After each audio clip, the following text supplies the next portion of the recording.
Hi friends, welcome to my channel.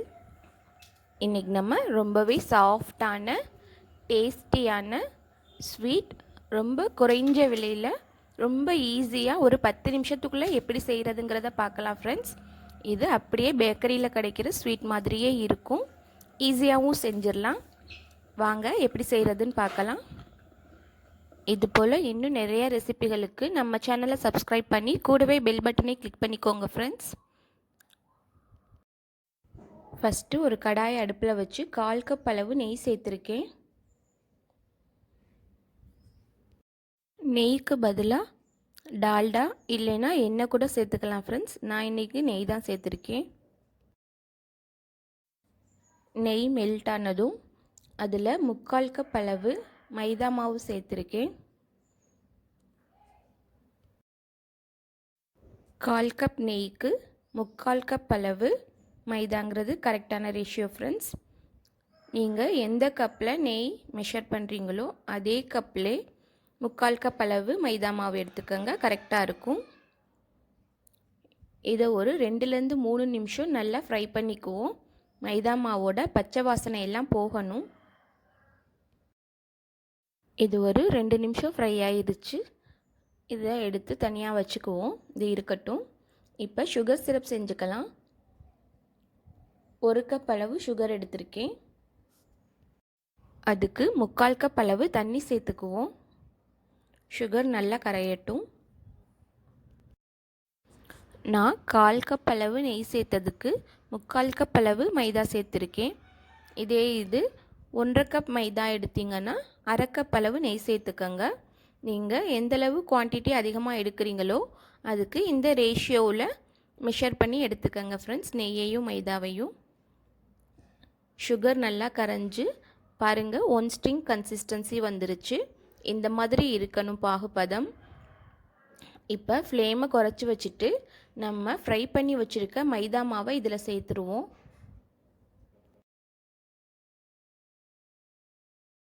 இதோட 1/4 cup அளவு பால் powder சேர்த்துருக்கேன். பால் பவுடர் சேர்த்தாதான் ஃப்ரெண்ட்ஸ் நம்ம சாப்பிடும்போது டேஸ்ட்டும் நல்லாயிருக்கும், நல்ல சாஃப்ட்னஸாகவும் இருக்கும். ஃப்ளேமை லோ ஃப்ளேமில் வச்சுட்டு கைவிடாமல் கிளறிக்கிட்டே இருக்கணும், அப்போ தான் கட்டி இல்லாமல் ஆகும். இதில் நான் கார்டமம் எசன்ஸ் ஃபியூ ட்ராப்ஸ் சேர்த்துருக்கேன். நீங்கள் 2 ஏலக்காயை தட்டி பொடி பண்ணி கூட இதில் சேர்த்துக்கலாம்.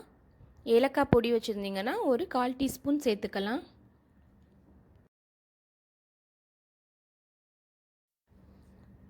கைவிடாமல் கிளறிக்கிட்டே இருக்கணும்.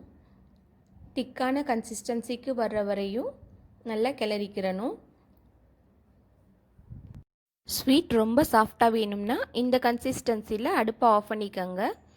ஆனால் பாத்திரத்தில் ஒட்டாமல் வரணும், அதுக்கப்புறம்தான் அடுப்பை ஆஃப் பண்ணணும். இல்லைன்னா ஒரு 2 நிமிஷம் எக்ஸ்ட்ரா கிளறினீங்கன்னா இன்னும் கொஞ்சம் கெட்டியாயிரும். அந்த பதத்தில் இப்போ நான் அடுப்பை ஆஃப் பண்ணிட்டேன். இது கொஞ்சம் பர்ஃபி மாதிரி இருக்கும், சாஃப்டாக தான் இருக்கும், கொஞ்சம் கடித்து சாப்பிட்ற மாதிரி இருக்கும். இதில் 1/4 கப் அளவு டியூட்டி ஃப்ரூட்டி சேர்த்துருக்கேன்.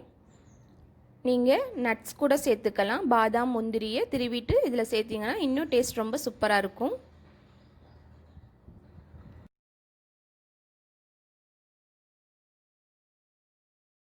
அடுப்பை ஆஃப் பண்ணதுக்கப்புறம் ஒரு 2 நிமிஷம் நல்லா கலந்து விட்டுக்கணும். அதுக்கப்புறம் ஒரு ட்ரேயில் பட்டர் பேப்பர் போட்டு நெய் தடவி வச்சுருக்கேன், அதில் சேர்த்துக்குவோம். இந்த ஸ்வீட் ஒரு 10 நிமிஷத்துலேயே நம்மளுக்கு ரெடி ஆயிரும் ஃப்ரெண்ட்ஸ். ரொம்ப ஈஸியாக செஞ்சிடலாம். ரொம்ப லோ காஸ்ட்டில் ரொம்ப டேஸ்டான ஸ்வீட் வீட்டிலே நம்ம ஈஸியாக செஞ்சிடலாம். இதுக்காக நீங்கள் பேக்கரியிலலாம் போய் வாங்கவே தேவையில்லை, வீட்டிலே ஈஸியாக செஞ்சிடலாம் ஃப்ரெண்ட்ஸ். இது ஒரு 10 நிமிஷத்துலேயே செட் ஆயிரும். அதுக்கப்புறம் நம்ம பீஸ் போட்டுக்குவோம். மேலே இந்த மாதிரி ஸ்பேச்சுலா இல்லைன்னா ஸ்பூன் வச்சு நல்லா சமப்படுத்தி விட்டுக்கோங்க. இப்போ ஒரு 10 நிமிஷம் ஆயிடுச்சு, நம்ம பிளேட்டுக்கு ட்ரான்ஸ்ஃபர் பண்ணிக்கலாம். நல்லா செட் ஆயிருச்சு. இது ஒட்டவெலாம் செய்யாது, ஈஸியாக வந்துடும். பட்டர் பேப்பரை ரிமூவ் பண்ணிக்குவோம். இது மேலே இன்னும் கொஞ்சம் டெக்கரேட் பண்ணுறதுக்காக நான் சில்வர் லீஃப் ஒட்டிக்கிறேன். அது ஆப்ஷனல் தான் ஃப்ரெண்ட்ஸ், இல்லைன்னா ஸ்கிப் பண்ணிடலாம். இது அழகுக்காக மட்டும்தான். உங்களுக்கு எதுவும் சந்தேகம் இருந்துச்சுன்னா கமெண்ட் பாக்ஸில் கேளுங்க ஃப்ரெண்ட்ஸ், நான் ரிப்ளை பண்ணுறேன். இந்த ஸ்வீட் செய்கிறது ரொம்ப ஈஸி தான். 10 நிமிஷத்துக்குள்ளே நம்ம டக்குன்னு செஞ்சிடலாம். இப்போ வாங்க பீஸ் போட்டு காமிக்கிறேன் எவ்வளோ சாஃப்டாக இருக்குன்னு.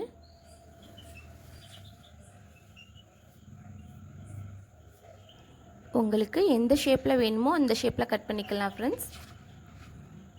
ஸ்கொயர் ஷேப்லேயும் கட் பண்ணிக்கலாம், இல்லைன்னா டைமண்ட் ஷேப்பில் கட் பண்ணிக்கலாம். நான் இன்றைக்கி ரெக்டாங்கிள் ஷேப்பில் தான் கட் பண்ணியிருக்கேன்.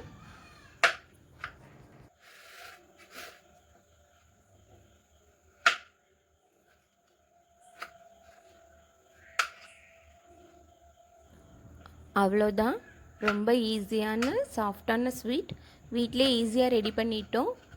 இது எப்படி இருக்குன்னு காமிக்கிறேன் பாருங்கள். உள்ளேயும் நல்லா சாஃப்டாக இருக்கும், சாப்பிட்றதுக்கும் ரொம்ப டேஸ்ட்டாக இருக்கும் ஃப்ரெண்ட்ஸ். இதே மாதிரி நீங்களும் வீட்டில் ட்ரை பண்ணி பாருங்கள். ட்ரை பண்ணி பார்த்துட்டு டேஸ்ட் எப்படி இருந்துச்சுன்னு கமெண்ட்ஸில் சொல்லுங்கள். இந்த வீடியோ பிடிச்சிருந்தால் லைக் பண்ணி ஷேர் பண்ணுங்கள். மறக்காமல் நம்ம சேனலை சப்ஸ்கிரைப் பண்ணி கூடவே பெல் பட்டனை கிளிக் பண்ணிக்கோங்க. பெல் பட்டனில் ஆல்ங்கிறத செலக்ட் பண்ணிக்கோங்க ஃப்ரெண்ட்ஸ். அப்போ தான் நான் போடுற வீடியோஸ் உடனுக்குடன் உங்களுக்கு வந்து சேரும். தேங்க்யூ.